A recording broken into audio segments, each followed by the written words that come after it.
भाजपमध्ये हिंमत असेल, खरोखर तुम्हाला जनमताचा जर कौल घ्यायचा असेल तर बॅलेट पेपरवर निवडणुका घ्या. आज प्रचाराचा शेवटचा दिवस. आणि महंगाई है, काम कर रहा है मोदी. ही लोकशाही नाही, आता ही हुकुमशाहीकडे आपल्या देशाची वाटचाल चालू झाली. हे त्यांचा प्रश्न आहे. आपण काय बोलणार, आपला मत द्यायचा आणि मोकळा व्हायचा. शिवसेना ही कुठला कोणाची होती? बाळासाहेबांची होती. त्यांचा वारसदार कोण आहे? उद्धव ठाकरे. संध्याकाळी 5 वाजता हा प्रचार थांबणार आहे. सामान्यांसारखे वागतो. ठाकरे कोण होते? ठाकरे घराण्यातलेच होते ना. ते बोलले का सेना माझी? नाही बोलले. मग एकनाथ शिंदे हा अधिकार कोणी दिला? बीजेपी आना चाहिए. आना चाहिए. क्या है, महंगाई तो है, इसमें कोई डाउट नहीं है. सकते कोई पार्टी दूध की धुली नहीं. जे कार्यकर्ते एकनिष्ठ होते से नेते एकनिष्ठ. उद्धव ठाकरे जी का जो है, अभी उनके बेटे ने कल बयान दिया कि अगर मेरे पापा मुख्यमंत्री बनेंगे तो हम यूपी बिहार की गाड़ियां नहीं आने देंगे महाराष्ट्र में. तो हम बोलते हैं जब बनेंगे तब नहीं आने दोगे ना. तर मी एखाद्या पक्षाचा कार्यकर्ता असून काय आणि तो नेता उद्या कुठल्या पक्षात जातो मला पत्ता लागत नाही. लोकशाही टिकली पाहिजे. त्यामध्ये पण तेच चाललंय काय की सरळ सरळ करोडो रुपयाचे ऑफर दिले जात आहेत. प्रचाराच्या तोफा थंडवणार आहेत. त्यासाठी काय करायला पाहिजे, एकनिष्ठ राहायला पाहिजे लोकांनी. नक्की त्याच्या मागे पैशाचंच राजकारण आहे. ते एवढं राजकारण कधी आम्ही खालच्या थराचं बघितलं नाही. मतदान 100% झालं पाहिजे. आता सामान्य कार्यकर्ता आहे ज्याला तिकीट दिलंय, महंगाई झाली ती कमी केली पाहिजे. पुढे सर्व पैशावालेच उभे राहिलेत. मेरे को नहीं जानकारी. मला ऍक्च्युली राजकारणामध्ये इंटरेस्ट नाही. प्रत्येकाने मतदान करावा. मला काय नको त्यांच्याकडे, आम्हाला मोदींनी दिलेला. No comment. आपण आता लोकांच्यावर आहे. राजकारण आणि पहिलेच्या राजकारणामध्ये लय फरक आहे. नमस्कार, महासागरमध्ये आपलं स्वागत आहे. खरं तर आज प्रचाराचा शेवटचा दिवस. आज संध्याकाळी 5 वाजता प्रचार संपणार आहे. प्रचाराच्या तोफा थंडवणार आहेत. खरं बघायला गेलं तर आजचा दिवस मात्र सगळ्यांसाठी खूप महत्त्वाचा आहे. उमेदवार आज पायाला चक्कर लावून अक्षरशः फिरतायत अशी परिस्थिती आहे. प्रचाराच्या तोफा धडकल्या. बरेचसे प्रचारक या ठिकाणी आले, स्टार प्रचारक आले आणि आज आपण आहोत पनवेल महापालिका या क्षेत्रामध्ये. बघायला गेलं तर पनवेल महापालिकामध्ये देखील या ठिकाणी कोण बाजी मारते हे पाहणं गरजेचं आहे. असं असताना महाराष्ट्रातील 29 महापालिकेवरती खरं तर 29 महापालिकेवरती जी हे होणारी जी निवडणूक आहे त्याचा आज प्रचार संपणार आहे. पण प्रचारानंतर महत्त्वाची भूमिका येते ते म्हणजे जनता काय म्हणते, जनताचा रोष कुणाकडे आहे. सरकार अच्छी होनी चाहिए. काय म्हणताय? बीजेपी का बीजेपी आना चाहिए. आना चाहिए. अच्छा, क्यों अच्छा मोदी काम कर रहा है. अच्छा खाली महंगाई है, काम कर रहा है मोदी. अच्छा, महंगाई अच्छी आहे. अच्छी तो नहीं है मगर अभी क्या करने का, मजबूरी है ना. थोड़ा मला एक सांगा, काय वाटतं आज निवडणुकाचा प्रचार थांबतोय संपतोय? देखिए सर, क्या है, महंगाई तो है, इसमें कोई डाउट नहीं है, लेकिन इनकम भी बढ़ा है. आज से 10 साल पहले अगर आप मजदूरी करते थे 300 रुपये मिलते थे, आज के डेट में 800 से 900 रुपये मिलते हैं. हर हाथ में काम है. अगर आप मेहनती हैं तो काम है आपके लिए. और महंगाई देखेंगे, अगर आप कमा रहे हैं तो महंगाई नहीं है, नहीं कमा रहे हैं तो महंगाई है. और रही सरकार की बात, तो हर सरकार आती है, अपने अपने काम करती है और हर कोई अपना घर भरता है.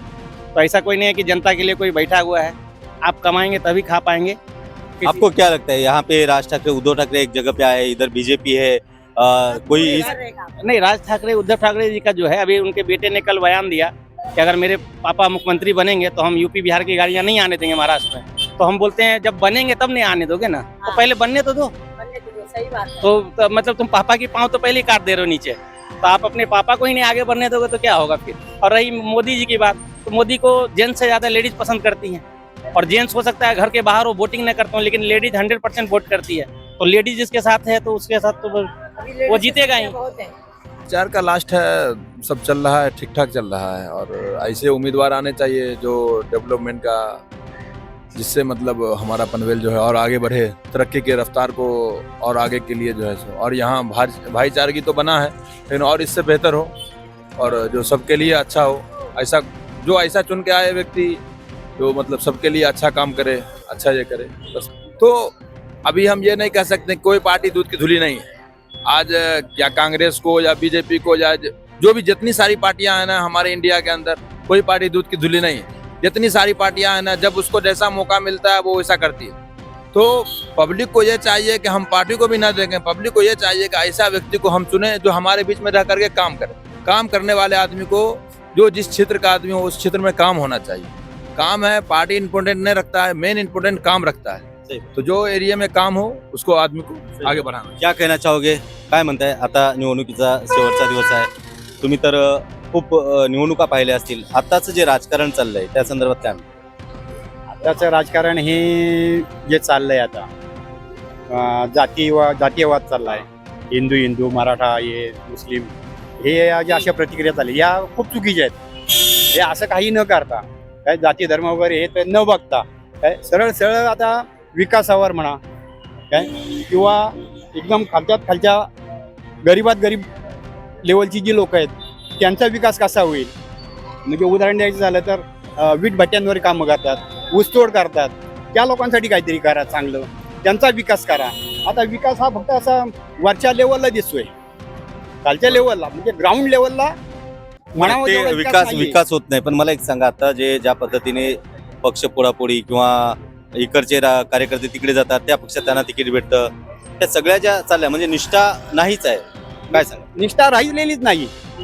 आता पहिले कसं होतं की एकनिष्ठ म्हणजे एकनिष्ठ, म्हणजे कार्यकर्ते एकनिष्ठ होते, नेते एकनिष्ठ होते. आता एकनिष्ठता नेत्यांमध्येच राहिलेली नाही तर कार्यकर्त्यामध्ये काय राहील.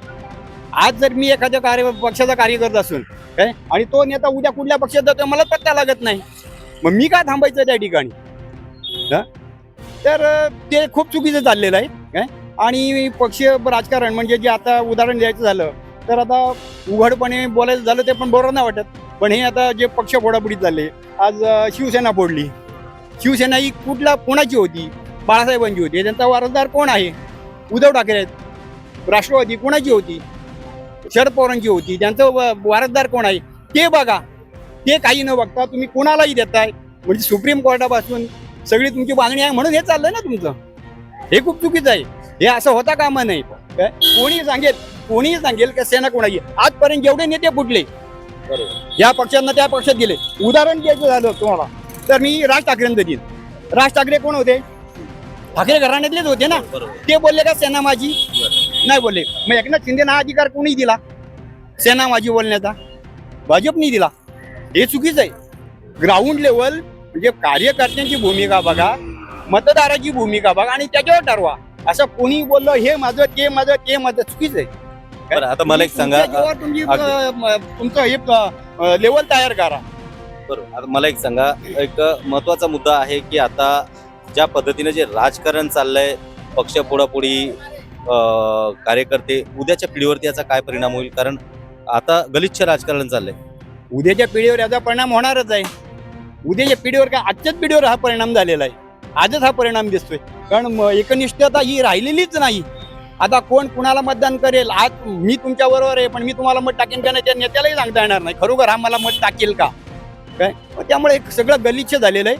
पहिले होतं राजकारण खूप चांगलं होतं. लोकशाही टिकली पाहिजे काय. ही लोकशाही नाही, आता ही हुकुमशाहीकडे आपल्या देशाची वाटचाल चालू झाली. ही खूप चुकीची आहे काय. कुठेतरी जनमानसाची प्रतिक्रिया बघा, ते सांभाळा. नुसते कोर्टाच्या आज तुम्ही तिथे पैसा टाकला, तिथले तुम्ही न्यायाधीश हे ते मॅनेज केले म्हणजे तो निकाल तुमच्या बाजून जाणार आहे काय.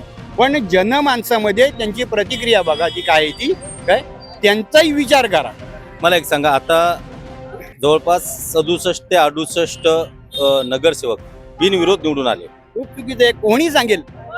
कोणी सांगेल आता बाकीच्यांच्या प्रतिक्रिया बघा. जे उमेदवार निवडणुकीला उभे राहिलेत त्यांच्या प्रतिक्रिया बघा तुम्ही.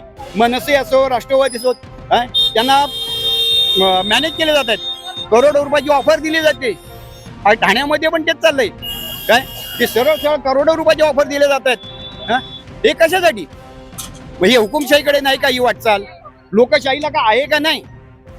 हे आता तुम्ही ज्या पक्षाबद्दल बोलताय हे अति प्रमाणात इन्कमिंग झाली आहे, सगळं झालंय. तुम्हाला वाटतं की उद्या याच पक्षाला हेच कार्यकर्ते घातक ठरतील? प्रश्नच नाही.